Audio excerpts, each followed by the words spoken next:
Hello everyone. आज हम लोग एनसीईआरटी क्लास 12 का चैप्टर 1 जो कि ईंट, मनके और अस्थियां हड़प्पा सभ्यता से जुड़ा हुआ है उसको हम लोग समझने की कोशिश करेंगे। और बहुत सारे स्टूडेंट्स का ऐसा मानना था कि एनसीईआरटी के कुछ जो टॉपिक्स हैं वो यहाँ पे कवर होने चाहिए। ठीक है, तो उसी चीज को ध्यान में रखते हुए आज से हम लोग इसको शुरू कर रहे हैं। और क्लास 12 में जितने भी चैप्टर्स हैं, है ना, लगभग 12 चैप्टर्स हैं। तो हर चैप्टर से रिलेटेड जो है मेन मेन पॉइंट्स क्या है ना, उनसे संबंधित कुछ पिक्चर्स भी हम लोग डिस्कस करेंगे।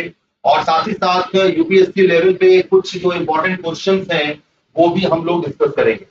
और जब ये थियरी वाला पोर्शन पूरा कंप्लीट हो जाएगा तो हम लोग यहाँ पर कुछ एमसीक्यूज भी करेंगे। तो मैं सभी लोगों से चाहूंगा कि आप सभी लोग इस चैप्टर को ध्यान से देखें, क्योंकि बीच में यदि आप स्किप करेंगे तो फिर पूरी तरीके से समझ में नहीं आएगा, है ना। तो हम लोग यहाँ पर इसको शुरू कर रहे हैं। तो एनसीईआरटी कक्षा 12 अध्याय 1 ईंट, मनके और अस्थियां हड़प्पा सभ्यता। ठीक है, तो इसको हम लोग यहाँ पर शुरू कर रहे हैं। तो सबसे पहले यहाँ पर जो है वो आता है कि सभ्यता का नामकरण और काल निर्धारण क्या है। ठीक है, तो यहाँ पे हमें इस चीज को थोड़ा सा ध्यान रखना होगा कि पुरातत्व विभाग की एक विशेषता है कि जिस सभ्यता में पहला स्थल जहां पर खोजा जाता है वहीं पर उस सभ्यता का नाम उसमें रखा जाता है। जब हड़प्पा सभ्यता की शुरुआत हुई तो ऐसा माना गया कि ये सभ्यता केवल सिंधु नदी और उसके आसपास तक सीमित है, और इसलिए इस सभ्यता को सिंधु घाटी सभ्यता का नाम दिया गया। लेकिन जैसे जैसे कई सारे स्थलों की खोज हुई और हम लोगों ने देखा कि इसकी उत्तरी सीमा जम्मू के मांडा, दक्षिणी सीमा महाराष्ट्र के दैमाबाद, पूर्वी सीमा उत्तर प्रदेश के आलमगीरपुर और पश्चिमी सीमा इसका सुल्तानगंज तक गई, जो कि वर्तमान में बलूचिस्तान में है। तो फिर यहाँ पर ये बात आई कि सभ्यता का एक्चुअल नाम क्या होना चाहिए। तो इस सभ्यता का जो सबसे सही नाम है वो हड़प्पा सभ्यता है, क्योंकि हड़प्पा की खोज जो है वो सबसे पहले हुई। ठीक है, तो यहाँ पर जो पहला पॉइंट आएगा वो ये कि सिंधु घाटी सभ्यता, हड़प्पा सभ्यता के नाम से चर्चित है। ठीक है, इसको कांस्य युगीन सभ्यता भी कहा जाता है। ठीक है, इसको कांस्य युगीन सभ्यता भी कहा जाता है। ठीक है, इस तरीके से यहाँ पर सभ्यता के कई सारे नाम, हड़प्पा सभ्यता भी कहा जाता है, कांस्य युगीन सभ्यता भी कहा जाता है, सिंधु घाटी सभ्यता भी कहा जाता है। अब यहाँ पर क्या है कि ये जो संस्कृति है ये बेसिकली एक शब्द ऐसा है जो कि पूरा वस्तुओं के एक समूह के लिए प्रयोग होता है। ठीक है, तो यहाँ पर जो अगला पॉइंट आएगा वो ये कि संस्कृति शब्द पूरा वस्तुओं का मतलब होता है कि जो कि प्राचीन काल की वस्तुएं हैं, जो कि बहुत समय पहले की है ना, और इनकी एक अपनी विशिष्ट शैली है, इनका एक भौगोलिक क्षेत्र है और इनका एक कालखंड है। तो संस्कृति शब्द जो है वो पूरा वस्तुओं के एक समूह के लिए प्रयोग किया जाता है। ठीक है, पूरा वस्तुओं के एक समूह के लिए प्रयोग किया जाता है।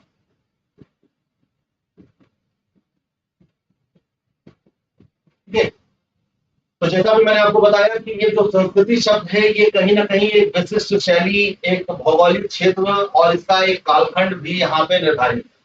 तो इस सभ्यता का जो नामकरण जो है वो हड़प्पा नामक स्थान पर किया गया, जहां पर ये सभ्यता पहली बार खोजी गई। ठीक है, तो यहाँ पे अगला पॉइंट आएगा कि हड़प्पा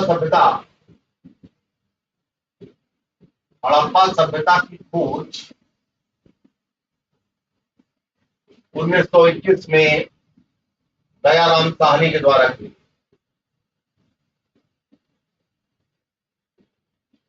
ठीक है, अब दूसरी चीज आती है कि ये तो हो गया जो नामकरण है, और अगली चीज आती है कि इसका काल निर्धारण क्या होगा। तो एनसीईआरटी में जो इसका काल निर्धारण दिया गया है वो 2600 से 1900 ईसा पूर्व दिया है। ठीक है, तो हम ये कह सकते हैं कि इसका जो काल निर्धारण है ना, इसका काल निर्धारण 2600 से लेकर 1900 ईसा पूर्व तक माना है। ठीक है, अब इसमें भी अलग अलग विद्वानों के अलग अलग मतभेद हैं, कोई कुछ कह रहा है, कोई कुछ कह रहा है, लेकिन यहाँ पर हम लोग अभी चूंकि एनसीईआरटी को ही डिस्कस कर रहे हैं, तो जो एनसीईआरटी में लिखा है हम लोग उसके हिसाब से ही चलेंगे, ठीक है।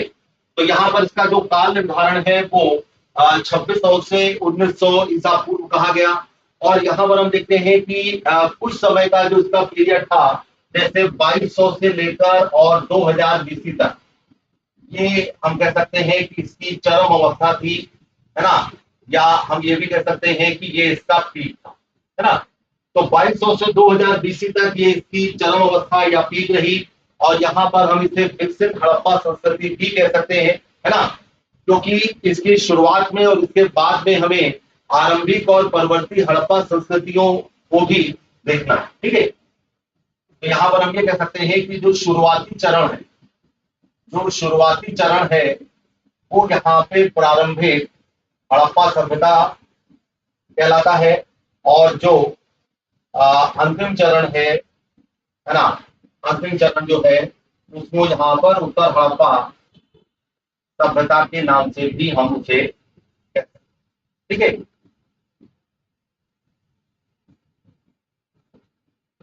जैसा यहाँ पर ये आप एक पिक्चर देख रहे हैं कि ये एक मोहर है ना, और उस पर यहाँ पे अलग अलग चिन्ह है। तो ये इस चीज को यहाँ पर बताती है कि ये संस्कृति कितनी विशिष्ट। दूसरी चीज आती है कि हड़प्पा सभ्यता की जो विशिष्ट पुरा वस्तुएं हैं, यहाँ पे क्या क्या मिला या ऐसी कौन सी चीज है जो इस सभ्यता की सबसे विशेष है। तो हम ये कह सकते हैं कि हड़प्पाई जो मोहर है, जो कि सैलखड़ी से बनी हुई है, वो इस सभ्यता की सबसे उपयुक्त या विशिष्ट पुरावस्तु मानी है, ठीक है। तो पॉइंट नंबर 8 आएगा कि इस सभ्यता सबसे विशिष्ट वस्तु, सबसे विशिष्ट वस्तु जो है वो यहाँ पर एक मोहर है जो कि सैलखड़ी पत्थर की, ठीक है। ये मोहर है जो कि सैलखड़ी पत्थर की है ना। तो ये यहाँ पर सबसे विशिष्ट वस्तु मानी गई। लेकिन इसके साथ साथ यहाँ पर और भी कई सारी वस्तुएं मिले हैं। जैसे हम ये कह सकते हैं कि मोहर पर जानवरों के चित्र मिले हैं और एक ऐसी लिपि मिली है जिसे हम अभी तक पढ़ नहीं सकते। जैसा आप लोग देख रहे हैं यहाँ पर कि ऐसे कुछ चित्र बने हुए हैं जो कि अभी तक पढ़े नहीं जा सकते, ठीक है। तो यहाँ पर अगला जो पॉइंट आएगा वो ये है कि मोहर पर जानवरों के चित्र हैं, ठीक है। मोहर पर जानवरों के चित्र और एक लिपि मिली है जो अभी तक, है ना, अपठनीय है, ठीक है। अपठनीय का मतलब ये होता है कि ये जो लिपि है वो अभी तक पढ़ी नहीं जा सकती, ठीक है। अन्य विशिष्ट वस्तुओं में हम देखते हैं कि यहाँ पर मनके मिले हैं, बांट मिले हैं, पकी हुई ईंटें मिली हैं, और भी चीजें यहाँ पर हमें देखने को मिले, ठीक है। तो यहाँ पे अगला पॉइंट आएगा कि अन्य विशिष्ट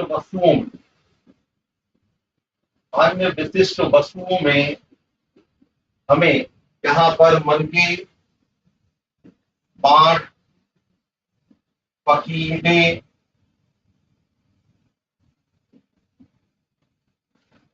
आदि प्राप्त, ठीक है। तो जैसा आप लोग यहाँ पर इस पिक्चर को देख रहे हैं, तो ये मनके इस तरीके से बनाए जाते हैं, ठीक है, जिनको इंग्लिश में यहाँ पर ब्रिक्स के नाम से भी जाना जाता है।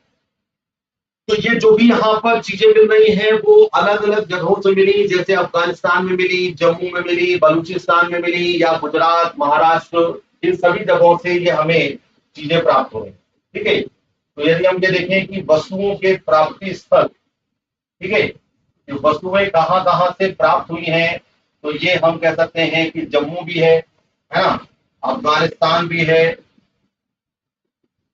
बलूचिस्तान है, ठीक है, गुजरात, महाराष्ट्र, राजस्थान आदि, ठीक है। तो ये अलग अलग जगहों से अलग अलग चीजें मिली हैं। तो मैं सभी लोगों से चाहूंगा कि एक बार सभी लोग स्लाइड नंबर 1 पर फोकस करें, है ना। ये बेसिकली हम लोगों ने डिस्कस किया यहाँ पर कि सभ्यता का नामकरण और काल निर्धारण, और साथ ही साथ हड़प्पा सभ्यता की जो विशिष्ट पुरावस्तुएं थी, है ना, उनके बारे में यहाँ पर डिस्कस हुआ। एक बार सभी लोगों से मैं चाहूंगा इस पर फोकस करें, ठीक है, सभी लोग इसको ध्यान से देखें।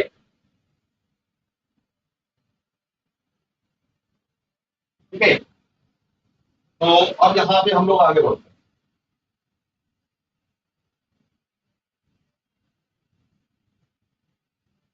अब यहाँ पे आता है कि निर्वाह के तरीके क्या थे और हड़प्पा सभ्यता में हमें कृषि प्रौद्योगिकी किस तरीके से देखने को मिल रही। तो हड़प्पा सभ्यता के जो निवासी है वो पेड़ पौधों के उत्पाद और जानवरों का भी भोजन करते थे। तो हम ये कह सकते हैं कि हड़प्पा के जो निवासी थे वो बेसिकली शाकाहारी और मांसाहारी दोनों थे। ठीक है, यहाँ पर पहला पॉइंट आएगा कि हड़प्पा निवासी शाकाहारी या वेजिटेरियन और मांसाहारी या नॉन वेजिटेरियन दोनों ही। ठीक है, तो पूरी तरीके से हम ये भी नहीं कह सकते कि वो पूरी तरीके से शाकाहारी थे या पूरी तरीके से मांसाहारी थे, क्योंकि जो पुरातत्वविद हैं या जो आर्कियोलॉजिस्ट हैं उनको जले हुए अनाज के दाने मिले, जैसे गेहूं, जौ, सफेद चना, तिल, बाजरा, इन सबके जो जले हुए दाने मिले हैं और बीजों की खोज है ना। तो हम ये कह सकते हैं कि यहाँ के लोग जो आहार संबंधी अपनी आदतें थी उसको यहाँ पर विकसित कर चुके। ठीक है, तो यहाँ पे दूसरा पॉइंट आएगा कि आहार संबंधी आदतों की इनको जानकारी थी।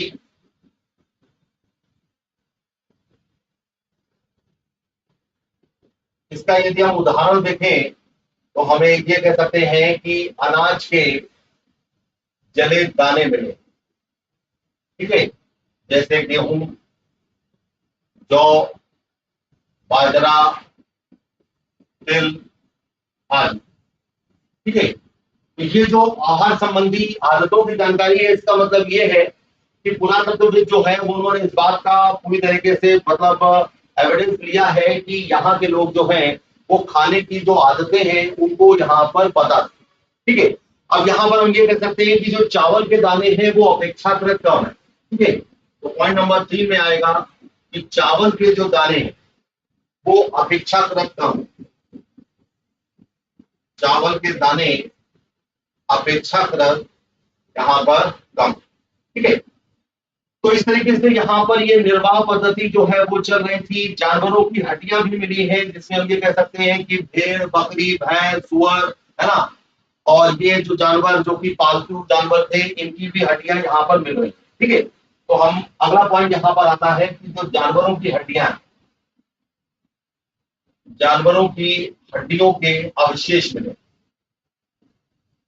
ठीक है, जैसे भेड़, बकरी, है ना, सुअर आदि। ठीक है, तो इस तरीके से यहाँ पर ये लोग जो थे वो शाकाहारी और मांसाहारी भी। ठीक है, जंगली प्रजातियों की हड्डियां भी मिली है, जैसे हिरन है, घड़ियाल है, इनकी हड्डियां भी यहाँ से मिली। ठीक है, तो अगला पॉइंट यहाँ पर आएगा कि जंगली जानवरों की जो प्रजातियां हैं,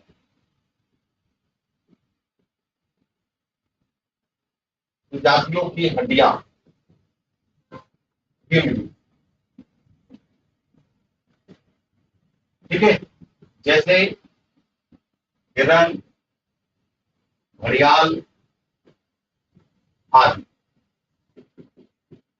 ठीक है, तो यहाँ पर ये कहा जा सकता है कि ये जो हड़प्पावासी थे ये अलग अलग आहार का प्रयोग कर रहे थे। अब हम लोग आते हैं एग्रीकल्चर टेक्नोलॉजी या कृषि प्रौद्योगिकी पर। तो हमें मोहरों पर बैल के रेखांकन और मिट्टी की मूर्तियां यहाँ पर ये दर्शाती हैं कि खेतों को जोतने के लिए बैलों का प्रयोग किया जाता है। ठीक है, तो यहाँ पर अगला पॉइंट आएगा, पॉइंट नंबर 6, कि मोहरों पर बैल की आकृतियां मोहरों पर बैल की आकृतियां और जो मिट्टी की मूर्तियां हैं, मिट्टी की मूर्तियों से ये आभास है कि बैलों का प्रयोग, ठीक है, कि बैलों का प्रयोग जो है वो हल के साथ खेत जोतने में किया गया, ठीक है। हल के साथ यहाँ पर खेत जोतने में किया गया। और एक चीज यहाँ पर और देखनी है कि यहाँ पर जो हल है वो लोहे के नहीं, यहाँ के जो हल है वो बेसिकली हम ये कह सकते हैं कि पत्थर के कुछ ऐसे बनाए गए होंगे, क्योंकि लोहे के हल का जो एविडेंस है वो बेसिकली हमको उत्तर वैदिक काल में या लेटर वैदिक पीरियड में देखने को मिल रहा, ठीक है। कुछ जगह से हमें हल के प्रतिरूप मिले हैं जो कि मिट्टी के, जैसे बनवाली जो कि हरियाणा में है, वहां से हमें हल के मिट्टी के प्रतिरूप मिले। बनवाली जो कि हरियाणा में है से मिट्टी के हल के प्रतिरूप मिले, ठीक है।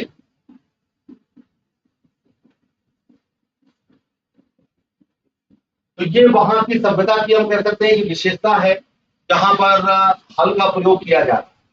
कालीबंगा राजस्थान में हम देखते हैं कि वहां पर जुते हुए खेत का एक साक्ष्य मिला है, जो कि ये दर्शाता है कि एक साथ दो फसलें उगाई जाती, ठीक है। तो ये यहाँ पर इंपॉर्टेंट चीज है। अगली पॉइंट यहाँ पर आता है कि कालीबंगा राजस्थान में है, ठीक है। कालीबंगा से एक जुते हुए खेत का साक्ष्य प्राप्त हुआ, है ना, जो ये दर्शाता है कि एक साथ दो फसलों की पैदावार की जाए, ठीक है। तो कालीबंगा से हमें इस तरीके का एविडेंस मिल रहा है कि एक साथ दो फसलें जो हैं वो उगाई जा रही हैं। और इस तरीके से हड़प्पा के जो लोग थे वो यहाँ पर उनको इस बात की जानकारी थी कि वो एक साथ दो फसलें कैसे उगाते हैं। कुछ क्षेत्रों में हम देख रहे हैं कि सिंचाई की आवश्यकता थी, है ना, जहां पर पानी की प्रॉब्लम थी। तो अगला पॉइंट यहाँ पर ये आएगा कि जो अर्ध शुष्क क्षेत्र है, ठीक है, अर्ध शुष्क क्षेत्रों में सिंचाई की आवश्यकता जो है वो महसूस की गई। सिंचाई की आवश्यकता, है ना। अब यहाँ पर एक चीज यहाँ और दिखती है, इसके लिए अफगानिस्तान का जो शोरतुगुई है वहां से हमें नहरों के अवशेष मिले हैं। और गुजरात का जो धौलावीरा है वहां से भी हमें जलाशयों का उपयोग देखने को मिलता है, ठीक है। तो इसके यदि हम उदाहरण देखें तो उदाहरण में हम ये कह सकते हैं कि अफगानिस्तान के शोरतुगुई से और गुजरात में धौलावीरा, ठीक है, धौलावीरा से जलाशय, है ना। तो शोरतुगुई से हमें यहाँ पर नहरों के अवशेष मिले, नहरों के अवशेष। और धौलावीरा से हमें जलाशयों का उपयोग देखने को मिल रहा, ठीक है। तो इस तरीके की एक यहाँ पर देखिए ये एक जो है वो वृषभ की एक मतलब ये कह सकते हैं कि मिट्टी की एक मूर्ति रही होगी या अलग अलग चीजों से जो बनाई गई। तो इस बात का पूरा एविडेंस है कि जो मोहरों पर बैल के रेखांकन मिले हैं या जो मिट्टी की मूर्तियां हैं, उस बात से ये इस बात को पूरी तरीके से बल मिल रहा है कि जो बैल है वो हड़प्पा सभ्यता का एक इंपॉर्टेंट पशु, ठीक है। तो स्लाइड नंबर 2 पर मैं चाहूंगा एक बार सभी लोग फोकस करिए, है ना।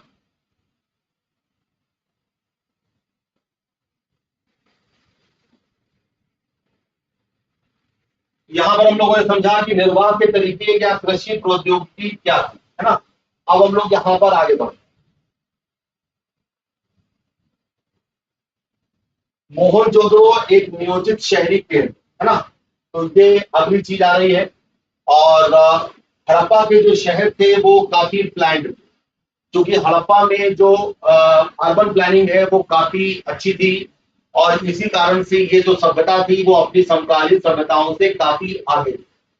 मोहनजोदड़ो जो है वो हड़प्पा सभ्यता का सबसे प्रसिद्ध और एक नियोजित शहरी केंद्र, ठीक है।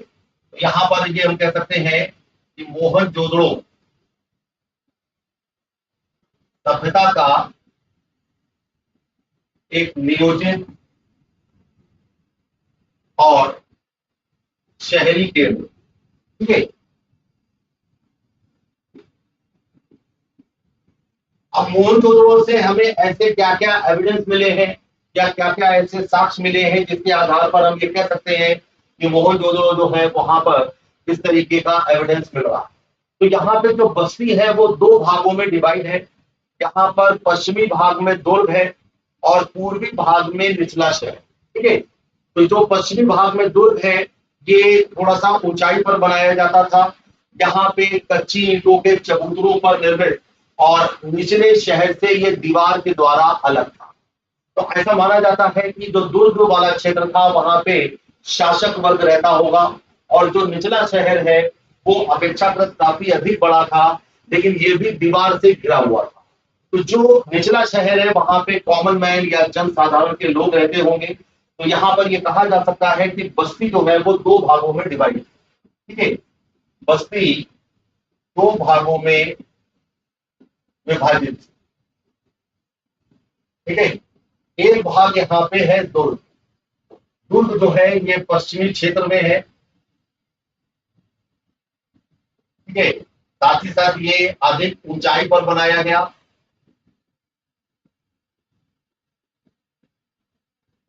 ठीक है, तो दुर्ग जो है वो यहाँ पर पश्चिमी क्षेत्र में और अधिक ऊंचाई पर बनाया गया, कच्ची ईंटों के चबूतरों पर निर्मित है ना।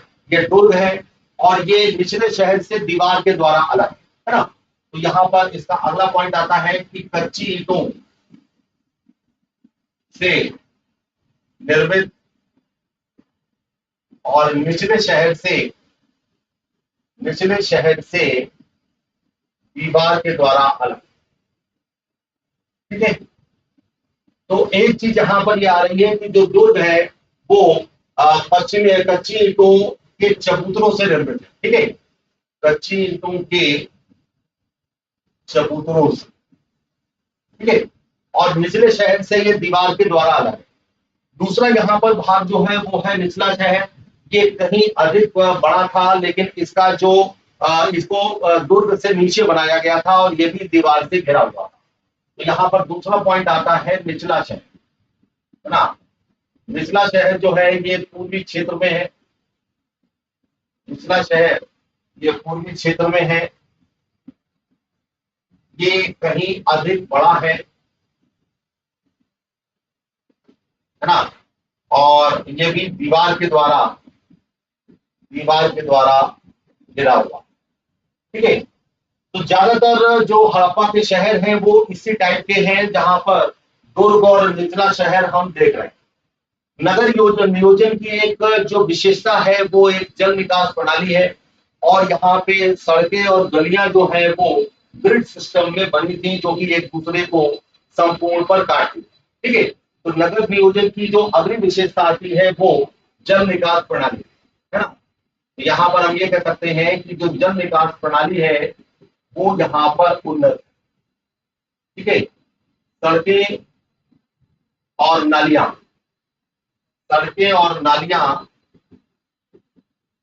ग्रिड सिस्टम या ग्रिड पद्धति से जुड़ी हैं जो एक दूसरे को संपूर्ण पर काटते।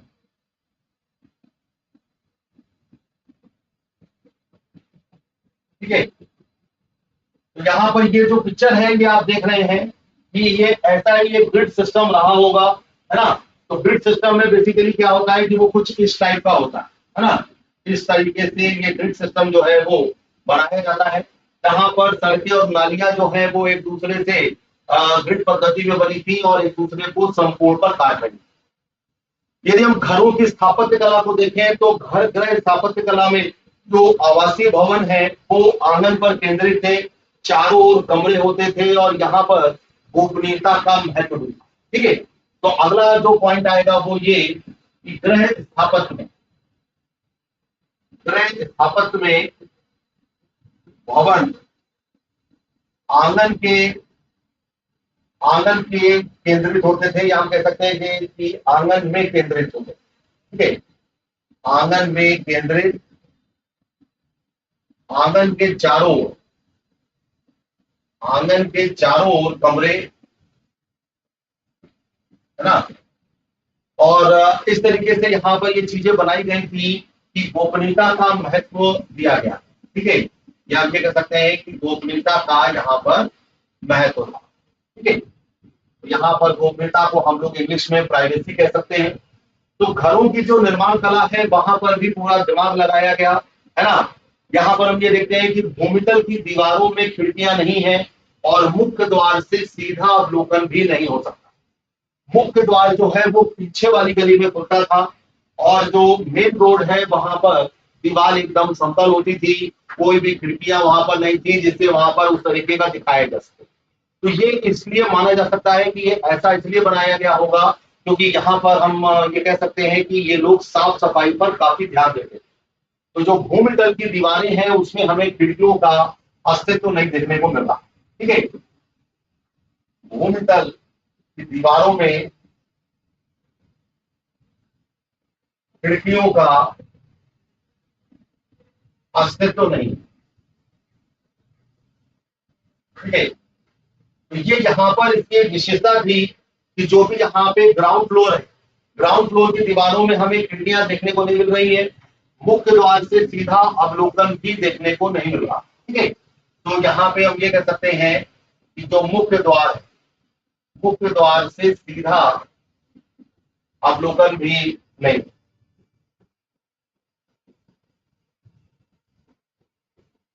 ठीक है। तो ये यहाँ पर मोहनजोदड़ो की ऐसी कुछ विशेषताएं थी जो कि हड़प्पा सभ्यता का जो शहरी चरण है उसको बताती थी। हर घर में एक बाथरूम होता था और सड़क की नालियों से जुड़ी नालियां होती, मतलब ड्रेनेज सिस्टम पर यहाँ पर काफी ध्यान दिया है, ठीक है। घरों के अंदर हमें कुएं भी देखने को मिल रहे हैं, ठीक है। तो अगला पॉइंट यहाँ पर यह आएगा कि प्रत्येक घर में स्नानागार, ठीक है, कुएं मिल रहे हैं, साथ ही साथ घरों की नालियां, घरों की जो नालियां हैं वो मुख्य नालियों से मिल रहे हैं,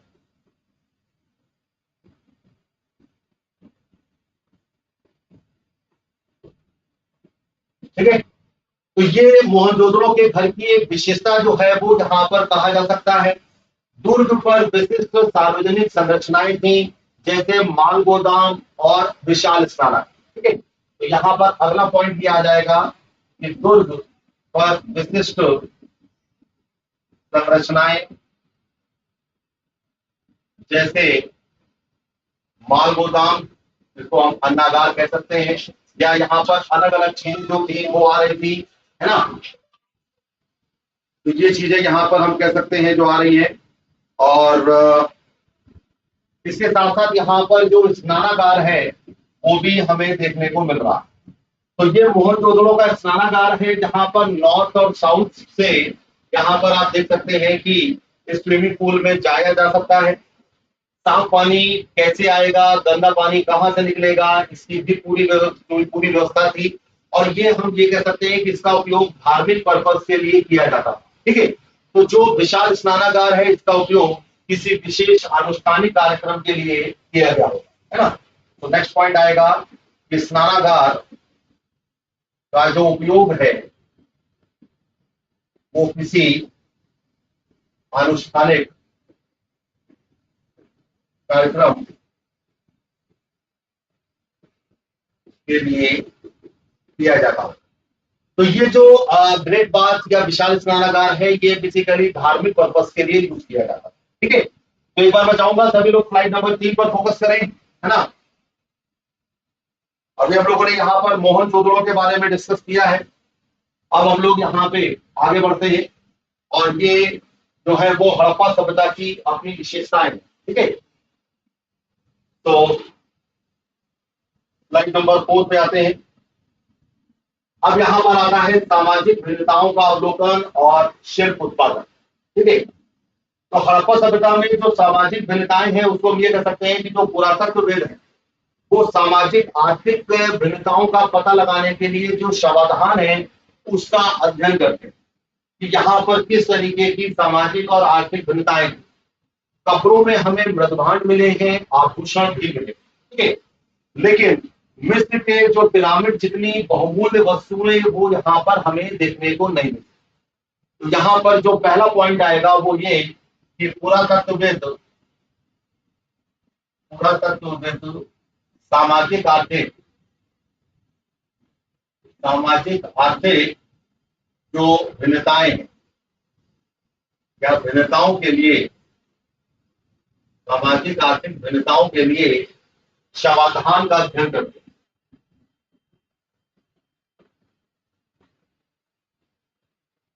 ठीक है, तो शवाधान का जो अध्ययन है वो बेसिकली क्या बता रहा है कि जो गाड़े गए या जो भी जलाए गए वहां पे हमें कब्रों में मृदभांड और आभूषण मिल रहे हैं, है ना। तो अगला पॉइंट यहाँ पर यह आता है कि कब्रों में मृदभांड मृदभांड का मतलब होता है मिट्टी के बर्तन, ठीक है, मृदभांड का मतलब मिट्टी के बर्तन और आभूषण मिले हैं, ठीक है, लेकिन मिस्र के पिरामिड जो हैं, मिस्र के पिरामिडों की तरह हमें कोई विलासितापूर्ण वस्तुएं प्राप्त नहीं, ठीक है। तो इसका मतलब ये हुआ कि हड़प्पा सभ्यता के जो मृदभांड है या जो कब्रें हैं वहां पर जो मिस्र के पिरामिड जितनी बहुमूल्य वस्तुएं थी वैसी देखने को नहीं मिल रही हैं, है ना। विलासिता की वस्तुओं की जो खोज है वो बेसिकली एक दूसरी विधि है जहां पर ये देखते हैं पुरातत्वविद कि यहाँ के लोग किस तरीके से जीवन निर्वाह करते थे, ठीक है। तो अगला पॉइंट यहाँ पर ये आएगा कि अन्य विधि जो है वो है विलासितापूर्ण वस्तुओं की खोज, ठीक है। ये एक दूसरी विधि है जहां पर ये कहा जा सकता है कि जो वहां के लोग थे उनकी सामाजिक भिन्नताएं किस प्रकार की थी। कीमती वस्तुएं जो है वो दुर्लभ महंगी हैं, स्थानीय स्तर पर जो अनुपलब्ध पदार्थ हैं, है ना, वो भी हमें यहाँ पर दिख रहे हैं। और इसके साथ साथ जैसे जो जटिल तकनीक से बनी हुई चीजें हैं वो भी यहाँ पर हमें देखने को मिल रहा है, ठीक है। तो यहाँ पर जैसे पियोन से बना एक पात्र आप देख रहे हैं, ठीक है, तो ये भी कहीं ना कहीं इसी से जुड़ा हुआ है। सोने के आभूषण जो हैं वो भी हमें देखने को मिल रहे हैं।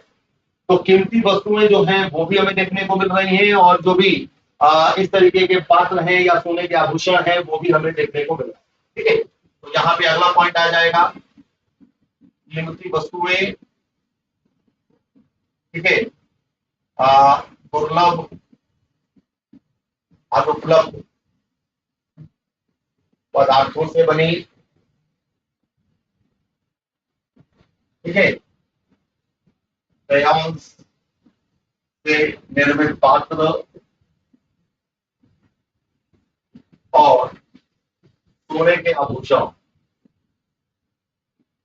ठीक है, ये सारी चीजें जो है वो यहाँ पर हमें देखने को मिले।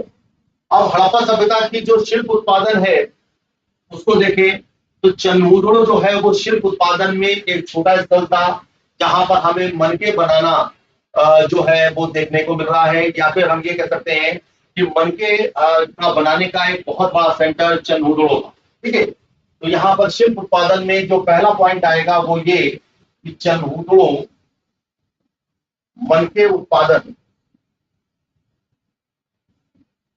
में अग्रणी था, ठीक है।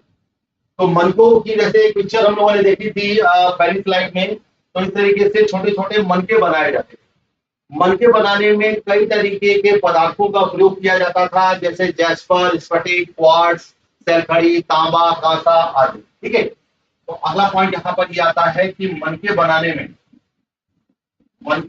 में कई तरीके के कई तरीके के पदार्थों का उपयोग होता है।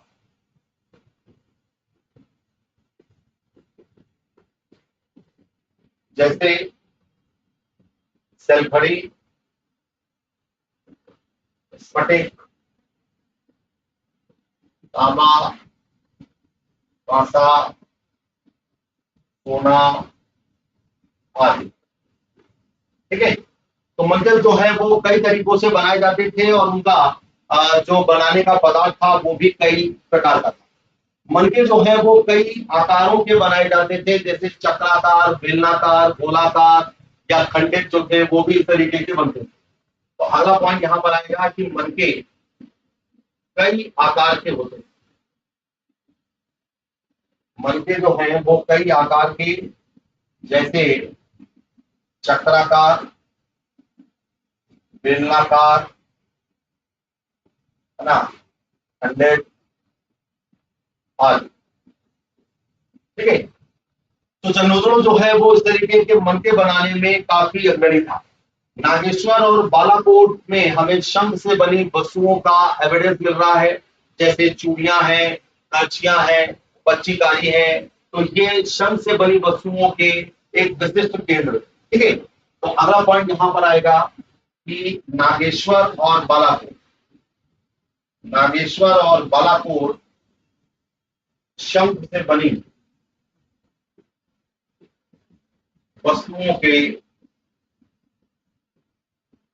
विशिष्ट केंद्र। ठीक है।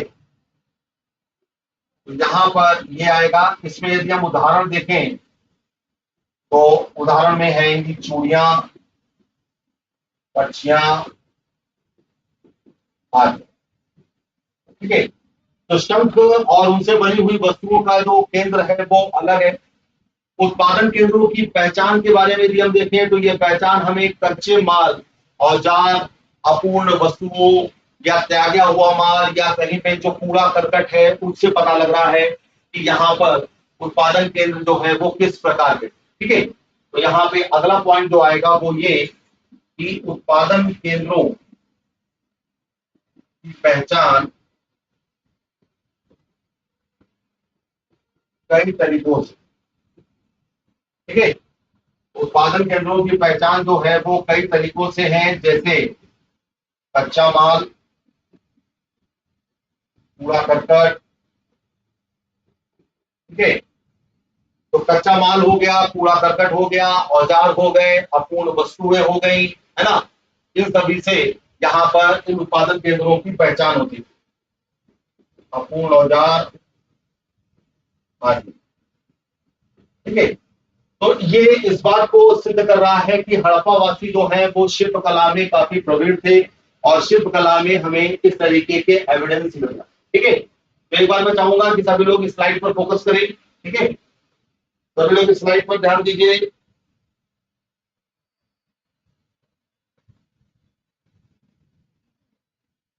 चलिए तो अब आगे बढ़ते हैं। एक चीज मैं यहाँ पर और बताना चाहूंगा कि चैप्टर नंबर 1 के जो भी मेन मेन पॉइंट्स हैं, है ना, और अभी आगे जो हम लोग इससे रिलेटेड एमसीक्यूज करेंगे उसका जो डिस्क्रिप्शन है वो पीडीएफ आपको मेरे टेलीग्राम पर मिल जाएगा। और टेलीग्राम का जो क्यूआर कोड है वो भी मैं आपको बता दूंगा। ठीक है। और टेलीग्राम को सर्च कैसे करना है वो भी मैं आपको बता दूंगा। ठीक है। तो अब हम लोग आगे बढ़ते हैं। अगली चीज यहाँ पर आती है और वो है माल प्राप्त करने संबंधी नीतियां, कि हड़प्पावासी जो अपना कच्चा माल था वो कहां कहां से लाते थे। तो ये जो कच्चा माल है वो स्थानीय क्षेत्रों से भी लाया जाता था और बाहर के क्षेत्रों से भी लाया जाता था। इसके लिए बैलगाड़ियां और नदी मार्ग परिवहन के साधन भी। ठीक है। तो यहाँ पर पहला पॉइंट ये आएगा कि कच्चा माल स्थानीय क्षेत्रों से और दूर के क्षेत्रों से, दूर के क्षेत्रों से लाया जाता। ठीक है। तो कच्चा माल जो है वो यहाँ पर इस तरीके से लाया जाता था, है ना। माल लाने के लिए, माल लाने के लिए नदी परिवहन और बैलगाड़ियों का उपयोग किया जाता।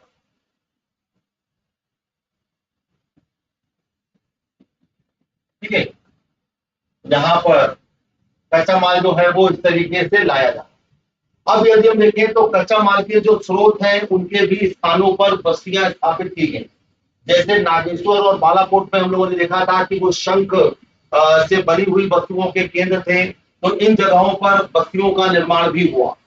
शोटोघाई में हमें लाजवर्द मणि मिल रही है, नागेश्वर और बालाकोट में हमें शंख मिल रहा है। ठीक है, तो यहाँ पे अगला पॉइंट क्या आएगा कि कच्चे माल के स्रोतों पर,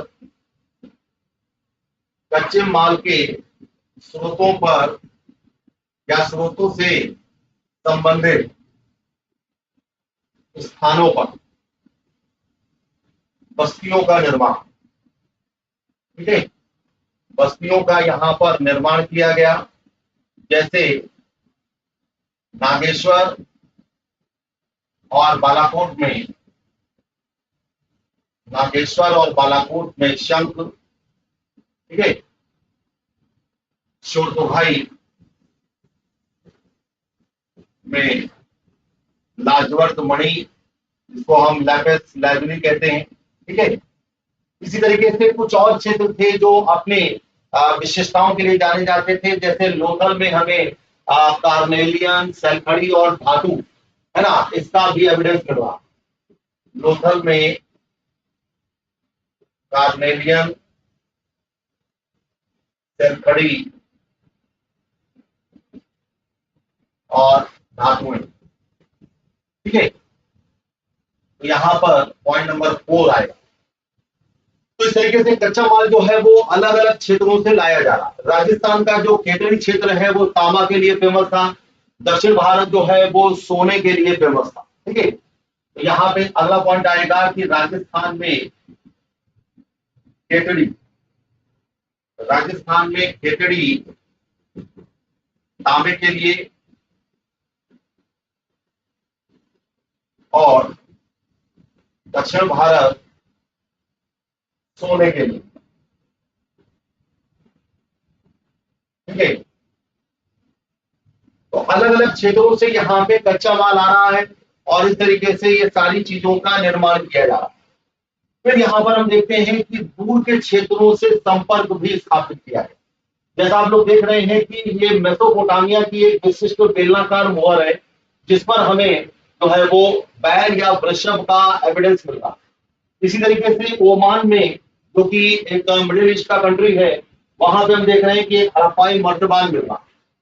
तो ये यहाँ पर इसकी अगली विशेषता थी, जो यहाँ पर हम ये कह सकते हैं कि जो दूरस्थ क्षेत्र है,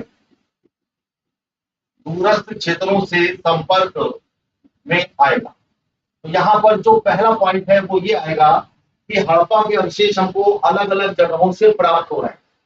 तो यहाँ पर हम देखते हैं कि तांबा जो है वो ओमान से भी आता है। ठीक है, तो यहाँ पर एक एविडेंस आ रहा है कि तांबा ओमान से भी प्राप्त। ठीक है, क्योंकि ओमान में हड़प्पाई मर्तबान मिला है, इसका मतलब ये है कि हड़प्पा वासी जो है वो वहां से भी ट्रेडिंग करते थे। ठीक है, मेसोपोटामिया के जो लेख हैं वहां पर हमें दिलमुन, जिसको हम बहरीन कहते हैं, मगन जो कि ओमान कहलाता है, और मेलुआ जो कि हड़प्पाई क्षेत्र है, इनके बीच के संपर्कों का उल्लेख मिल रहा है। ठीक है, तो यहाँ पर अगला पॉइंट आएगा कि मेसोपोटामिया, जिसको हम वर्तमान में इराक कहते हैं, है ना, मेसोपोटामिया के लेखों से दिलमुन, दिलमुन जो है वो आज का बहरीन, मगन ये ओमान है। ठीक है, और मेलुआ, मेलुआ जो है वो हड़प्पाई क्षेत्रों को कहा है। ठीक है, मेलुआ से संपर्क के साक्ष्य में। ठीक है, तो यहाँ पर ये इस बात से पूरी तरीके से क्लियर है कि हड़प्पावासी जो है वो दूर के क्षेत्रों से संपर्क रखते थे, और वहां से जो चीजें मिली हैं या हमारे यहाँ जो चीजें मिली है उससे इस बात को पूरी तरीके से सिद्ध किया जा सकता है कि दोनों के बीच में अच्छे व्यापारिक संबंध। इन लेखों में हम देख रहे हैं कि कार्नेलियन, लाजवत मणि, तांबा, सोना और जो लकड़ी के उत्पाद हैं इनका वर्णन किया गया। ठीक है, तो यहाँ पर हम ये कह सकते हैं कि इन लेखों में कार्नेलियन, तांबा, लकड़ी आदि के उत्पादों का वर्णन। ठीक है, तो ये चीजें यहां पर इस बात को प्रूव कर रही हैं। मोहरों पर हमें जहाज और नाव के जो चित्रांकन है वो हमें समुद्री जो व्यापारिक मार्ग है उनका संकेत है। ठीक है, तो अगला पॉइंट यहां पर आएगा कि मोहरों पर जहाज या नाव के रेखांकन से समुद्री व्यापार के मार्गों का उल्लेख मिला। ठीक है, तो हड़प्पावासी जो है वो यहाँ पर समुद्री व्यापार से अलग अलग क्षेत्रों से जुड़े हुए थे और मोहरों पर इस तरीके के जो चित्र आए हैं, जैसे जहाज बन गया, नाव बन गई, इनका जो चित्रांकन है उससे हम ये कह सकते हैं कि यहाँ पर समुद्री व्यापारिक मार्ग थे और इस तरीके से ट्रेडिंग हो रही। तो एक बार मैं चाहूंगा सभी लोग इस पर फोकस करें, है ना।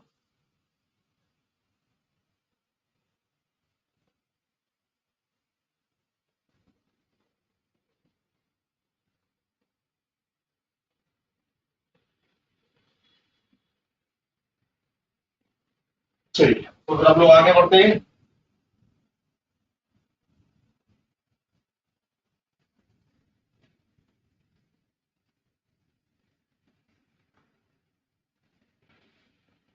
तो ये आ गई स्लाइड नंबर 6। ठीक है, अब अगली चीज आती है यहाँ पर हड़प्पा में जो मोहरे हैं, लिपि है, बाण, ये किस तरीके से उपयोग किए जाते थे, इनके एविडेंस हमें कहां कहां से मिले हैं और क्या इनका जो है वो महत्व है। तो मोहरों और मुद्रांकनों का जो उपयोग है वो बेसिकली जो लंबी दूरी के संपर्क है उनको सुविधाजनक बनाने, साथ ही साथ जो प्रेषक की पहचान है या छेड़छाड़ को रोकने के लिए किया जाता है। ठीक है, तो यहाँ पर जो पहला पॉइंट आएगा कि मोहरों और मुद्रांकनों, मोहरों और मुद्रांकनों का जो प्रयोग है वो यहाँ पर अलग अलग उद्देश्यों के लिए किया जा रहा है, जैसे लंबी दूरी के संपर्कों को सुविधाजनक बनाने के लिए। ठीक है, इसका अलग अलग उद्देश्य, अलग अलग उद्देश्यों के लिए। ठीक है, तो इसमें पहला क्या है कि लंबी दूरी के जो मार्ग हैं वो सुविधाजनक बनाने। ठीक है, दूसरा प्रेषक की पहचान, तीसरा छेड़छाड़ को रोकना आदि। ठीक है, तो यहाँ पर जो मोहरे हैं या जो मुद्रांकन है उनका उपयोग इस तरीके से किया जा रहा है।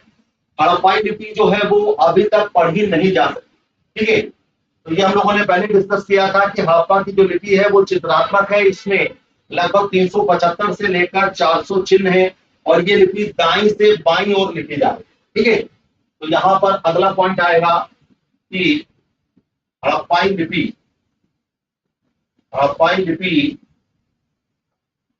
अभी तक अपठनीय। ठीक है, 375 से 400 चिन्ह। ठीक है, लिपि यहाँ पे चित्रात्मक है, इसको हम इंग्लिश में पिक्टोग्राफिक कहते हैं और ये दाईं से बाईं ओर, दाईं से बाईं ओर लिखी जाती। ठीक है, तो ये हड़प्पाई लिपि की अपनी विशेषता है जो अभी लगभग इस सभ्यता को खोजे हुए लगभग 100 साल से ऊपर हो चुका है, लेकिन अभी तक भी इस लिपि को हम पढ़ नहीं पाते। लिखावट जो है वो मोहरों पर मिल रही है, औजारों पर मिल रही है, आभूषणों पर मिल रही है और अलग अलग जगहों पर हमें ये लिखावट देखने को मिल रही है। ठीक है, लेकिन बस दुर्भाग्य ये है कि इसको हम लोग अभी तक पढ़ नहीं पाते। ठीक है, तो यहाँ पर लिखावट के अवशेष, लिखावट के यदि हम उदाहरण देखें तो हमें मोहरों पर मिल रही है, औजारों पर मिल रही है, आभूषणों पर मिल रही है। ठीक है, वर्तमानों पर मिल रही है। ठीक है, और आदि। तो ये लिखावट जो है वो हमें अलग अलग जगह से मिल रही है। अब जैसे कि देखिए पंजाब में एक जगह है रोपड़, जिसको वर्तमान में रूपनगर कहा गया, और रूपनगर से हमें ये मुद्रांकन मिल रहा है। तो ये एक सील टाइप की आप देख सकते हैं, ये हमें रोपड़ से प्राप्त हुई। ठीक है, तो इस तरीके की सील जो है वो अलग अलग जो है वो जगह से मिली। बाढ़ जो है ये चट पत्थर से बने थे और घनाकार थे। ठीक है, और ये एक सूक्ष्म और परिशुद्ध प्रणाली के द्वारा नियंत्रित किए गए। ठीक है, तो अगला पॉइंट यहां पर आएगा कि बाढ़ जो है वो चट पत्थर, ठीक है, बाढ़ जो है वो चट पत्थर से बने थे और घनाकार थे। तो चट पत्थर से बने और घनाकार, ठीक है, और बाढ़ जो है वो बेसिकली एक सूक्ष्म प्रणाली के द्वारा नियंत्रित है। और यहां पर हम देख रहे हैं कि 16 या 16 के जो गुणक है ना, उनका जो है वो उपयोग किया जाता है। ठीक है, से निर्मित 16 या 16 के गुणक का उपयोग यहां पर किया जाए। ठीक है, तो इस तरीके से बाढ़ जो है वो एक निचला जो मानदंड है उसको लेकर से लेकर और ऊपरी मानदंड की जो दशमलव प्रणाली है उसका अनुसरण कर। ठीक है, तो अगला पॉइंट यहां पर आएगा कि बाढ़ जो है वो निचले मानदंड से ऊपरी मानदंड प्रणाली का अनुसरण कर रहा है। ठीक है, तो ये यहाँ पर हड़प्पा में संबंधित जो मोहरे लिपि और बाढ़ से संबंधित जो मेन मेन इंफॉर्मेशन थी वो ये। अब अगली चीज आती है यहाँ पर प्राचीन सत्ता। तो जो पूरा वस्तुएं होती हैं उसमें कुछ चीजें होती हैं, जैसे मृतभांड है, ईंटें हैं, मोहरे हैं और बाढ़। तो जो पूरा वस्तुएं होती हैं उसमें एक असाधारण एकरूपता हड़प्पाई समाज में जटिल फैसले लेने और साथ ही साथ उसके क्रियान्वयन का संकेत देती। ठीक है, तो जो भी ये पूरा वस्तुएं हैं जैसे मोहरे, बाट या जो भी मृतभांड है, ईंटें हैं, ये इसमें हमें असाधारण एकरूपता देखने को मिल रही है। ठीक है, तो यहां पर अगला पॉइंट आएगा पूरा वस्तुओं जैसे मोहरे, बाट, ईंट, ठीक है, और मृतभांड। ठीक है, पूरा वस्तुओं में असाधारण एकरूपता। ठीक है, असाधारण एकरूपता का मतलब यह है कि एक टाइप की जो चीजें हैं वो हमें लगभग पूरी सभ्यता में देखने को मिल रही है। हड़प्पाई समाज में जटिल फैसले लेने और ये क्रियान्वयन का संकेत भी दे रहे हैं। ठीक है, ये हड़प्पाई समाज में जटिल फैसले लेने, जटिल फैसले लेने और क्रियान्वयन का संकेत दे रहे हैं।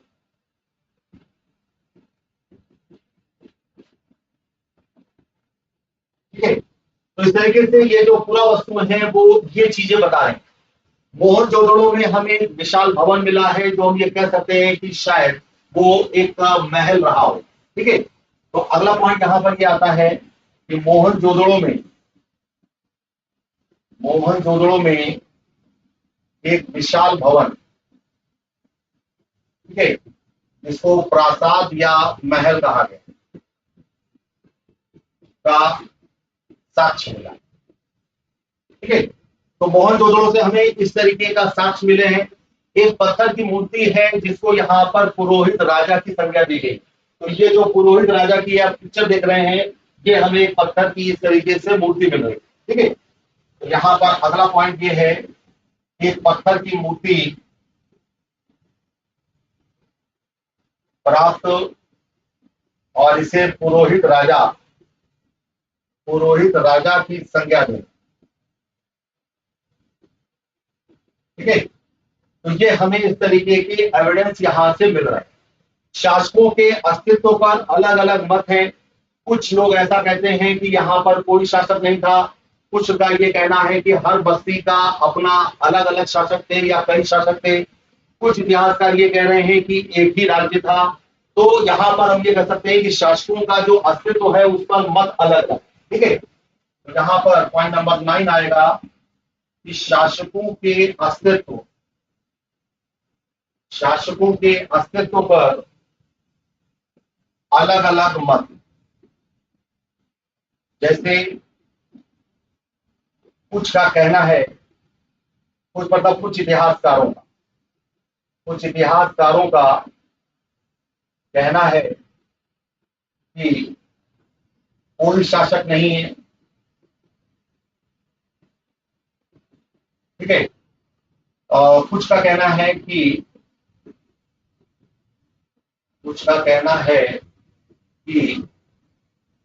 बस्तियों के अलग अलग कई शासक।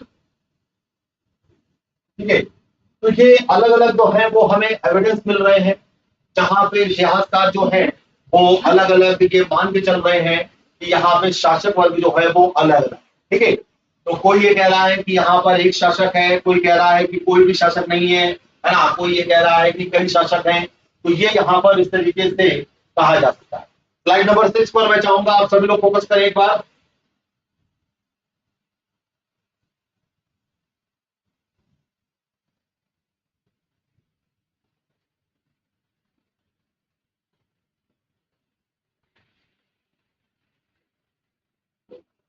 ठीक है, तो यहाँ पर ये इस बात में कोई एक मत नहीं है कि यहाँ पे शासक वर्ग कैसा रहा होगा।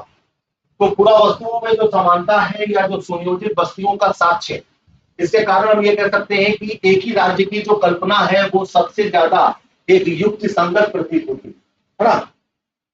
अब यहाँ पे आता है सभ्यता का अंत। क्योंकि उत्तर हड़प्पा के क्षेत्र हमें काफी सारे मिले। तो जैसा आप लोग यहाँ पर मैप में देख रहे हैं, है ना, यहाँ पे ये झुग्गर और झांगर संस्कृति जो है ये सिंध में पनपी, है ना। स्वाद घाटी है, शवाधान, है ना, रंगपुर जो कि गुजरात में है। तो ये उत्तर हड़प्पा के कुछ क्षेत्र। ठीक है, तो यहाँ पे जो सभ्यता का अंत है उसके बारे में ऐसा कहा जाता है कि लगभग 1800 ईसा पूर्व तक अधिकांश जो विकसित हड़प्पा स्थल थे वो समाप्त होने लगे। ठीक है, तो यहाँ पर पहला पॉइंट आएगा कि लगभग 1800 बीसी तक हड़प्पा के कई स्थलों के शहरी चरण का पतन हुआ। यहां पर हमें देखिए इस बात को समझना है कि हड़प्पा सभ्यता पूरी तरीके से समाप्त नहीं हुई। हड़प्पा सभ्यता के सिर्फ शहरी चरण का पतन हुआ, ग्रामीण चरण जो है वो कंटिन्यू रहा। क्योंकि यदि ग्रामीण चरण कंटिन्यू नहीं रहता तो आज जो हम बहुत सारी चीजें देखते हैं, जैसे वृक्ष पूजा देखते हैं, स्वास्तिक देखते हैं, नदी पूजा देखते हैं, ये सारी चीजें हमें हड़प्पा से ही देखने को मिल रही। ठीक है, तो यहाँ पे शहरी चरण का पतन हो रहा है, ग्रामीण चरण जो है वो as it is. Gujarat, Haryana, पश्चिमी उत्तर प्रदेश की जो नई नई बस्तियां हैं वहां पर आबादी बढ़ने लगी। ठीक है, तो अगला पॉइंट यहाँ पर यह आता है कि गुजरात, हरियाणा, ठीक है, पश्चिमी उत्तर प्रदेश के कई क्षेत्रों में आबादी का बढ़ना। ठीक है, तो ये हमें यहाँ पर देखने को मिल रहा है। उत्तर हड़प्पा क्षेत्र में सभ्यता की कुछ विशिष्ट पुरावस्तुएं हैं, जैसे बांट, मोहरे, मनके, है ना। इनकी जो है इनका हमें अंत देखने को मिल रहा है, या फिर जो शिल्पी विशेषज्ञता है उसका अंत भी देखने को मिल रहा है। तो उत्तर हड़प्पा क्षेत्र में, है ना, उत्तर हड़प्पा क्षेत्र में जो भी हड़प्पा कालीन जो विशिष्टताएं थी, जैसे बाण, मोहरे, मनके आदि, इनका अंत होगा। ठीक है, तो उत्तर हड़प्पा क्षेत्र में हमें इन चीजों का अंत देखने को मिल रहा है। इन संस्कृतियों को उत्तर हड़प्पा या अनुवर्ती संस्कृतियां कहा गया, जो बेसिकली एक ग्रामीण जैविक जीवन शैली को बता रहे। ठीक है, तो यहाँ पे अगला पॉइंट क्या आएगा कि इन संस्कृतियों को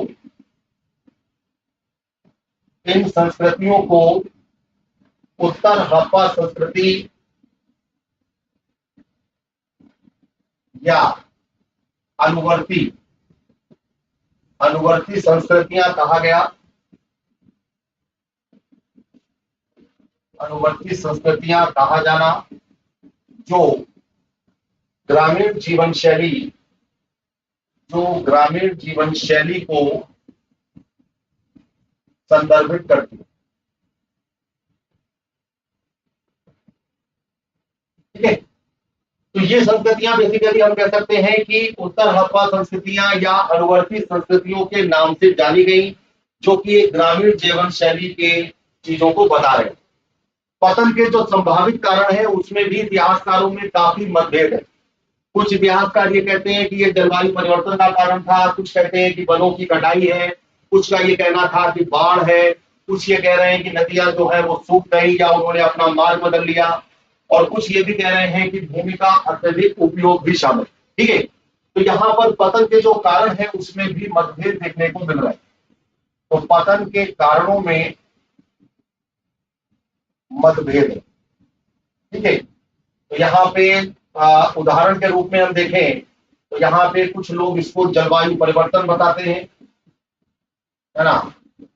कुछ ये कहते हैं कि बाढ़ कारण है, कुछ का ये कहना है कि नदियों का मार्ग परिवर्तन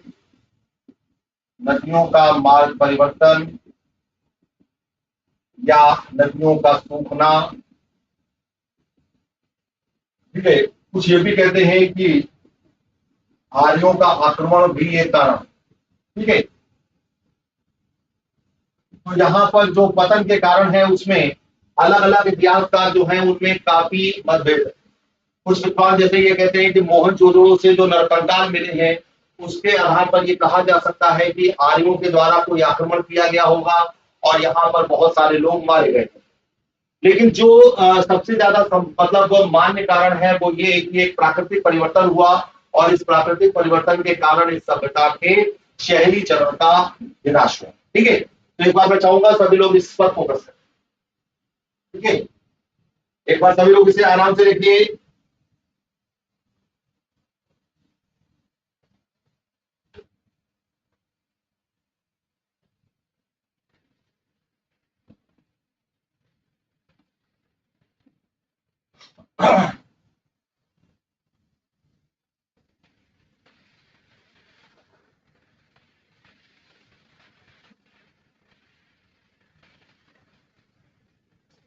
ये है स्लाइड नंबर 1। अब यहाँ पर देखिए हड़प्पा सभ्यता की खोज के बारे में जो है थोड़ा सा डिस्कस करते हैं। जैसे भारतीय पुरातत्व सर्वेक्षण के जो पहले डायरेक्टर जनरल थे वो थे अलेक्जेंडर कनिंघम। इन्होंने 19वीं सदी के मध्य में जो हड़प्पा का महत्व था उसको समझ नहीं पाए, क्योंकि उनकी रुचि बेसिकली प्रारंभिक ऐतिहासिक काल में। ठीक है, तो यहाँ पर हम ये कह सकते हैं कि अलेक्जेंडर कनिंघम के द्वारा हड़प्पा सभ्यता के महत्व को ना समझ पाना। ठीक है, हड़प्पा सभ्यता के महत्व को ना समझ पाना क्योंकि उनकी रुचि प्रारंभिक इतिहास, है ना, प्रारंभिक ऐतिहासिक साक्ष्यों पर, है ना, ये माना जा सकता है। अलेक्जेंडर कनिंघम जो है वो आर्कियोलॉजिकल सर्वे ऑफ इंडिया के पहले डायरेक्टर जनरल थे और 20वीं सदी के आरंभिक दशकों में हम देखते हैं कि 1921 में दयाराम साहनी ने हड़प्पा में मोहरे खोजी। ठीक है, तो यहाँ पर दूसरा पॉइंट आएगा कि 1921 में दयाराम साहनी ने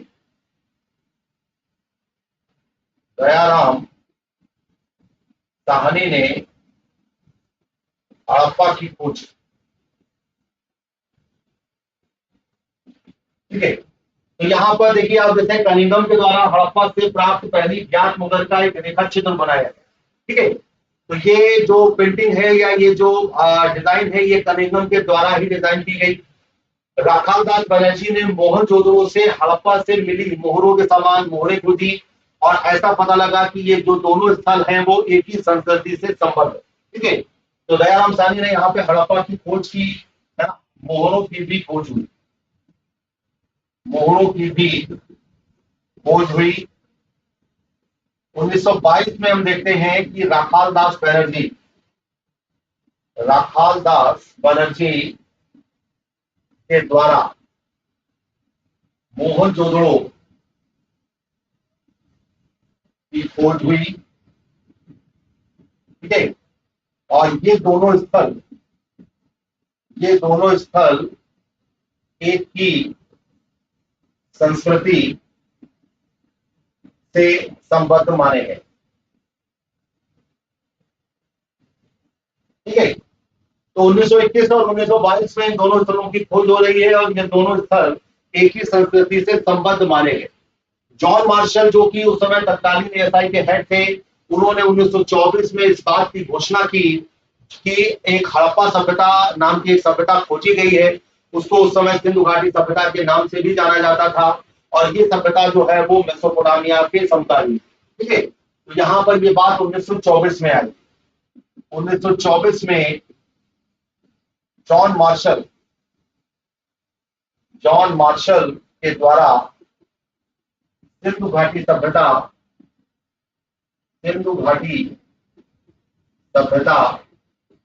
की खोज की घोषणा की।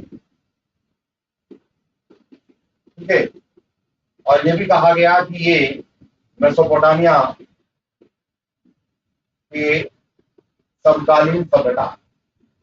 ठीक है, तो यहाँ पर जो जॉन मार्शल है वो 1924 में इस बात को कह रहे हैं कि एक सभ्यता का उद्भव हुआ है जो कि मेसोपोटामिया की सभ्यता के बराबर। ठीक है, या उनके समकालीन है।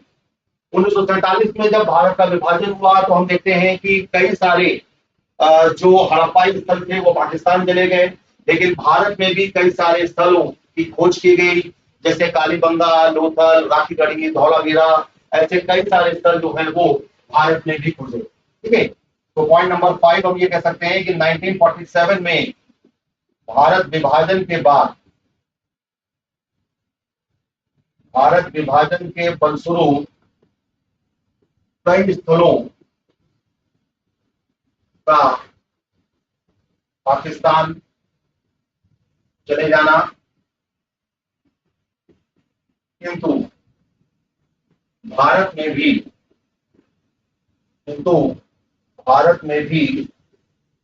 कई स्थलों की खोज हुई, जैसे कालीबंगा, राखीगढ़ी, धौलावीरा आदि। ठीक है, तो एक बार सभी लोग स्लाइड नंबर 8 पर फोकस करें, है ना। और यहाँ पर हम लोगों ने हड़प्पा सभ्यता की खोज से संबंधित कुछ पॉइंट्स पर ध्यान दिया। ठीक है, तो अब इसमें एक स्लाइड और बची हुई है और इसके बाद हम लोग कुछ एमसीक्यूज करेंगे, है ना, तभी जाके पूरा चैप्टर कंप्लीट हो जाए। ठीक है,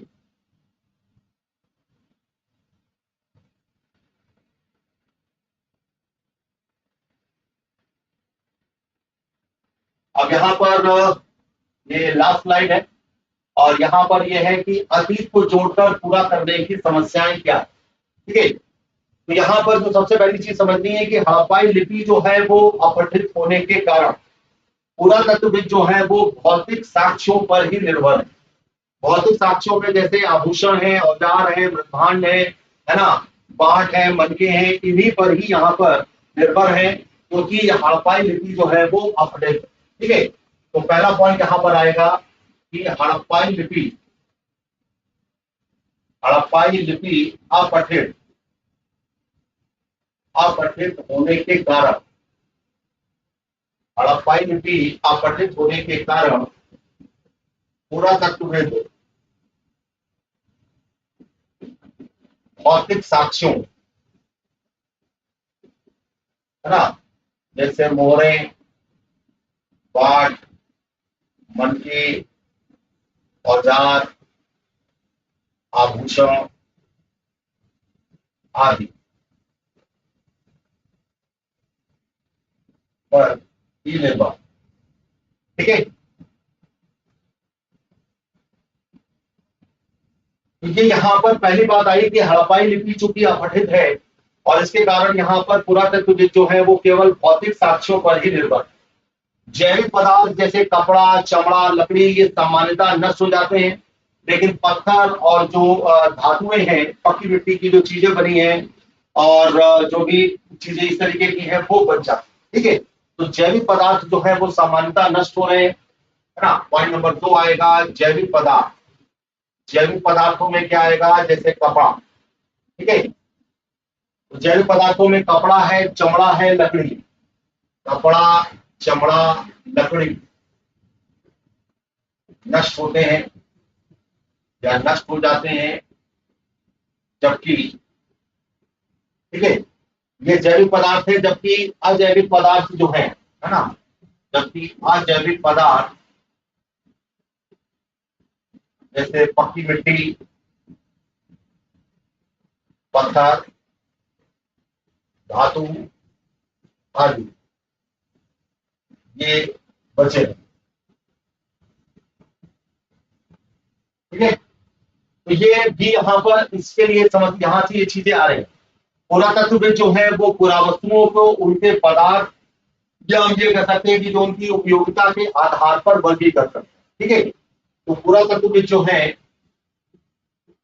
पुरातत्वविदों के द्वारा पुरावस्तुओं को,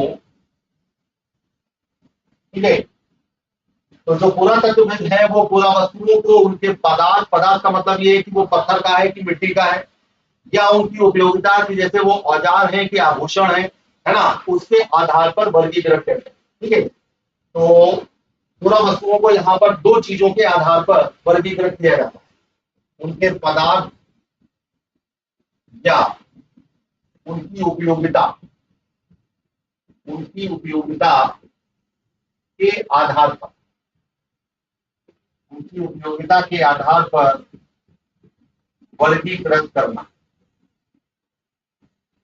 ठीक है, तो इस तरीके से जो पुरातत्वविद है वो यहाँ पे जो पुरा वस्तु है उनको इस आधार पर वर्गीकृत करते हैं। धार्मिक वस्तु प्रथाओं के पुनर्निर्माण में यहाँ पर काफी समस्याएं आती हैं। ठीक है, जो भी पुरातत्वविद है वो यहाँ पे असामान्य वस्तुओं को धार्मिक मानते हैं, जैसे नारी की जो मृण मूर्तियां हैं, पुरोहित राजा की मूर्तियां हैं, या विशाल स्नानागार है, इसको यहाँ पर धार्मिक माना गया। लेकिन जैसे आप देख सकते हैं कि ये जो एक मूर्ति है, तो क्या इसे मात्र देवी माना जा सकता है? क्या यहाँ पर जो एक आदि शिव मोहर है, क्या इसको आदि शिव मोहर जो है या कोई ईश्वर माना जा सकता है? इस पर जो है वो इतिहासकारों में मतभेद है। तो आरंभिक जो पुरातत्वविद है इन्होंने असामान्य वस्तुओं को धार्मिक माना। ठीक है, यहाँ पर हम ये कह सकते हैं कि जो आरंभिक पुरातत्वविद है, आरंभिक पुरातत्वविदों के द्वारा असामान्य वस्तुओं को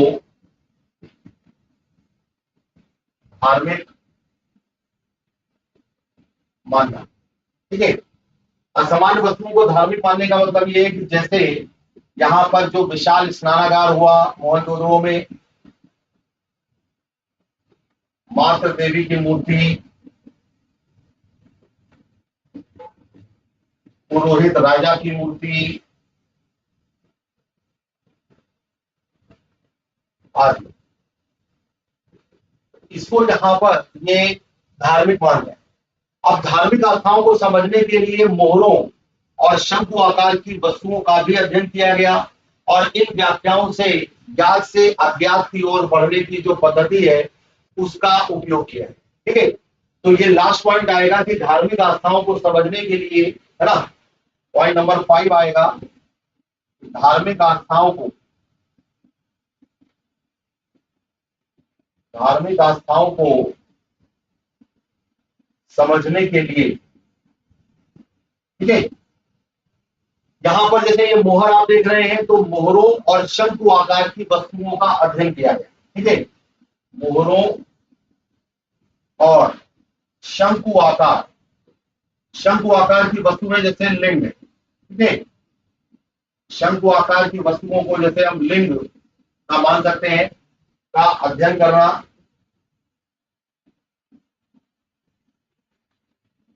ठीक है, तो इस तरीके से यहाँ पर ये धार्मिक वस्तुओं का अध्ययन किया जा रहा है कि धार्मिक आस्थाएं वहां पर किस प्रकार की हैं। तो इन्हीं व्याख्याओं से हम देख रहे हैं कि ज्ञात से अज्ञात की ओर बढ़ने की पद्धति का उपयोग किया। ठीक है, तो यहाँ पर पॉइंट नंबर 1 है, इन व्याख्याओं से ज्ञात से अज्ञात की ओर, ज्ञात से अज्ञात की ओर बढ़ने का। ठीक है, तो ज्ञात से अज्ञात की ओर बढ़ने की जो पद्धति है ना, बढ़ने वाली पद्धति, बढ़ने वाली पद्धति का उपयोग। ठीक है, तो स्लाइड नंबर 9 पर सभी लोग फोकस करें। चैप्टर नंबर 1 से संबंधित जो भी मेन पॉइंट से या जो भी डेली वाला क्वेश्चन था वो समाप्त हो गया है। अब हम लोग इसी से रिलेटेड कुछ एमसीक्यूज करेंगे। ठीक है, तो मैं सभी लोगों से चाहूंगा एक बार सभी लोग स्लाइड नंबर 9 पर सभी लोग फोकस करें।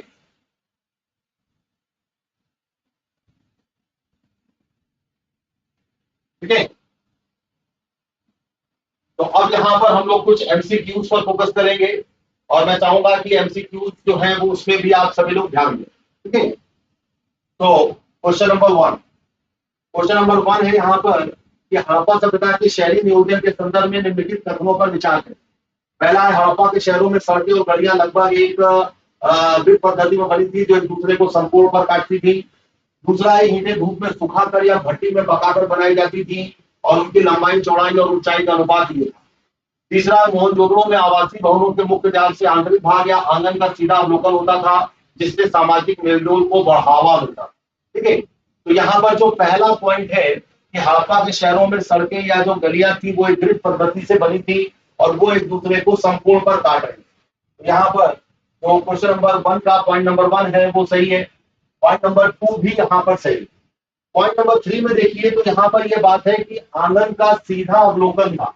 हम लोगों ने पढ़ा था कि आंगन जो है वहां से सीधा अवलोकन नहीं था और एकांतता को या प्राइवेसी को महत्व दिया जाता था। तो पॉइंट नंबर 3 जो है वो गलत हो गया। तो जहां जहां पे पॉइंट नंबर 3 है वो गलत है and option B is right answer. ठीक है, तो क्वेश्चन नंबर 1 को यदि आप सभी लोग ध्यान से देखें तो यहाँ पर ये कहा जा सकता है कि पॉइंट नंबर 1 सही है, पॉइंट नंबर 2 सही है, लेकिन पॉइंट नंबर 3 गलत। ठीक है, चलिए तो आगे बढ़ते। ठीक है, तो क्वेश्चन नंबर 1 जो है वो कंप्लीट हो गया। अब आते हैं यहाँ पर क्वेश्चन नंबर 2 पर। क्वेश्चन नंबर 2 है कि हड़प्पा सभ्यता की अर्थव्यवस्था और व्यापार के विषय में विचार करें। तो पॉइंट नंबर 1 यह है कि हड़प्पा के लोग विभिन्न प्रकार के पेड़ पौधों से प्राप्त उत्पाद और मछली सहित जानवरों से प्राप्त भोजन करते थे। तो ये सही है। पॉइंट नंबर 2 है, सिंधु क्षेत्र से मेसोपोटामिया के लेखों में मेलुहा नामक क्षेत्र से कार्नेलियन, लाजवंत मणि, तांबा और सोना जैसे उत्पादों का उल्लेख मिलता है। तो यहाँ पर यह भी सही। ठीक है, यहाँ पर पॉइंट नंबर 2 भी सही है। केरल क्षेत्र में पाई गई गणेश्वर जोधपुरा संस्कृति हड़प्पा सभ्यता के लोगों को चांदी भेजने के लिए प्रसिद्ध है। तो यहाँ पर अभी हम लोगों ने पढ़ा है कि खेतड़ी जो है वो बेसिकली तांबे के लिए फेमस है। ठीक है, तो यहाँ पर चांदी की जगह पर तांबा है। ठीक है, तो यहाँ पर भी पॉइंट नंबर 3 गलत हो गया, तो ये तीनों गलत हो गए, तो option A is right answer. ठीक है, तो एनसीईआरटी से रिलेटेड यहाँ पर मैंने ये कुछ क्वेश्चंस बनाए हैं, है ना, और इसका डिटेल्ड एक्सप्लेनेशन आपको पीडीएफ में मिल जाएगा। तो यहाँ पर क्वेश्चन नंबर 2 का आंसर क्या हुआ, ए, है ना। चलिए आगे बढ़ते हैं, क्वेश्चन नंबर 3 पे आते हैं। यहाँ पे क्वेश्चन नंबर 3 जो है वो बताई गई है कि हड़प्पा सभ्यता के पतन से संबंधित निम्नलिखित कथनों पर विचार करें। तो मैं सभी लोगों से चाहूंगा एक बार क्वेश्चन को सभी लोग आराम से देखें। ठीक है, सभी लोग क्वेश्चन को एक बार आराम से देखिए। पॉइंट नंबर 1 है कि लगभग 1800 ईसा पूर्व तक चोलिस्तान जैसे क्षेत्रों में अधिकांश विकसित हड़प्पा सभ्यताओं को त्याग दिया गया था। ये सही है। पतन के सुझाए गए कारणों में जलवायु परिवर्तन, वनों की कटाई, नदियों का सूख जाना या मार्ग बदल लेना शामिल था, ये भी सही है। विकसित हड़प्पा सभ्यता के विशिष्ट पुरावशेष जैसे बाढ़, मोहरे और विशिष्ट मन के इस काल में समाप्त हो गए थे, ये भी सही। तो यहाँ पर सही आंसर क्या होगा? ऑप्शन डी, है ना। पहला, दूसरा और तीसरा ये तीनों ही सही है ना। तो यहाँ पर पतन से संबंधित ये सारे के सारे पॉइंट्स जो है वो सही, ठीक है। तो क्वेश्चन नंबर 3 का आंसर यहाँ पर डी होगा। क्वेश्चन नंबर 4, हड़प्पा सभ्यता के शिल्प उत्पादन के संदर्भ में निम्नलिखित कथनों पर विचार करें, ठीक है। तो पहला है कि चंदूरो हड़प्पा सभ्यता का एक ऐसा केंद्र था जो लगभग पूरी तरीके से शिल्प उत्पादन में संलग्न था, बिल्कुल सही है। यहाँ पर मनके बनाने का केंद्र था। मनके बनाने में कॉर्नेलियन, जैस्पर, स्फटिक, क्वार्ट्ज, सिलवरी, तांबा, कांसा, सोना, शंख, फ्यांस, लोहा और पकी हुई मिट्टी का प्रयोग होता था। तो यहाँ पर यदि हम लोहा को देखें तो हड़प्पा सभ्यता में लोहे का कोई एविडेंस नहीं है। तो यहाँ पे पॉइंट नंबर 2 गलत हो गया, तो ये गलत हो गया और ये भी गलत हो गया, ठीक है। पॉइंट नंबर 3 आता है कि नागेश्वर और बालापुर शंख से बनी वस्तुओं के निर्माण के विशिष्ट केंद्र थे, तो ये सही है। इसका मतलब इसका सही आंसर क्या हुआ? ऑप्शन, ठीक है। तो क्वेश्चन नंबर 4 को मैं चाहूंगा एक बार सभी लोग आराम से देखें, ठीक है। क्वेश्चन नंबर 4 को देखिए, तो यहाँ पर इसका सही आंसर जो है वो ऑप्शन सी आएगा। हड़प्पा सभ्यता के शिल्प उत्पादन के संदर्भ में निम्नलिखित तत्वों पर विचार, ठीक है। क्वेश्चन नंबर 5, क्वेश्चन नंबर 5 है यहाँ पर कि हड़प्पा सभ्यता की खोज और पुरातात्विक अध्ययनों के संबंध में विचार करें, ठीक है। तो यहाँ पर ये कहा गया है कि कौन सा या कौन से गलत है, ठीक है। कौन सा या कौन से गलत है ये बताना है, ठीक है। एक बार सभी लोग क्वेश्चन नंबर 5 पर ध्यान देंगे,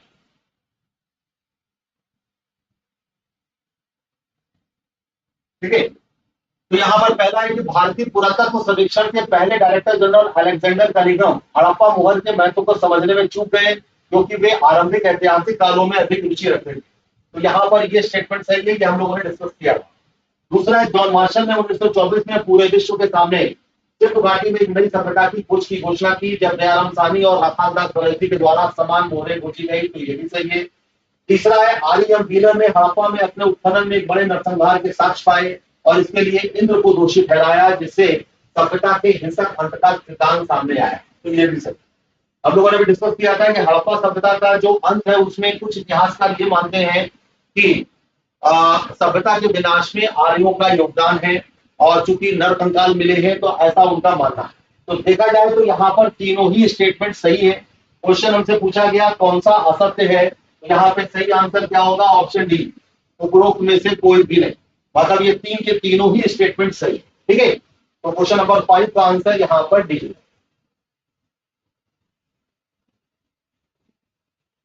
तो आप सभी लोगों का धन्यवाद, है ना। चैप्टर नंबर 12 से संबंधित सॉरी चैप्टर नंबर 1 जो कि क्लास 12 का पहला चैप्टर था, ईंट, मनके और अस्थियां, हड़प्पा सभ्यता, उससे संबंधित हम लोगों ने मेन मेन पॉइंट्स पर फोकस किया और साथ ही साथ यूपीएससी लेवल के कुछ क्वेश्चंस को भी यहाँ पर समझने की कोशिश की, ठीक है। तो ये मेरे टेलीग्राम चैनल का क्यूआर कोड है। आप यदि सर्च करना चाहें तो आप Sushant sir underscore text book के माध्यम से भी सर्च कर सकते हैं। तो यदि आप इस चैनल में पहली बार आए हैं तो मैं चाहूंगा कि आप इस चैनल को सब्सक्राइब करें, लाइक करें, शेयर करें और इस टेलीग्राम चैनल को भी स्कैन करें।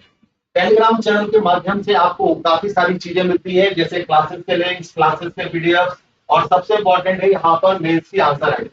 तो मेंस की आंसर राइटिंग यहाँ पर काफी इंपॉर्टेंट है क्योंकि हर हफ्ते में 2 क्वेश्चन देता हूँ और उसके बाद बच्चों की कॉपी भी चेक होती है और साथ ही साथ उनकी गलतियां भी बताई जाती है। तो आप में से जिन लोगों ने इसे अभी तक ज्वाइन नहीं किया है उनसे मैं चाहूंगा कि वो इसे जरूर ज्वाइन करें, ठीक है। तो थैंक यू वेरी मच। हम लोग अगला चैप्टर जो है वो बहुत जल्दी ही लाएंगे और चैप्टर नंबर 2 से संबंधित ऐसे ही कुछ इंपॉर्टेंट पॉइंट्स और उनसे रिलेटेड कुछ क्वेश्चंस को भी डिस्कस करें, ठीक है। तो मैं चाहूंगा कि आप सभी लोग इस चैनल को या इस वीडियो को लाइक, सब्सक्राइब एंड शेयर जरूर करिएगा और आप इस चैनल पर यदि नए हैं तो उसको सब्सक्राइब भी जरूर करें, ठीक है।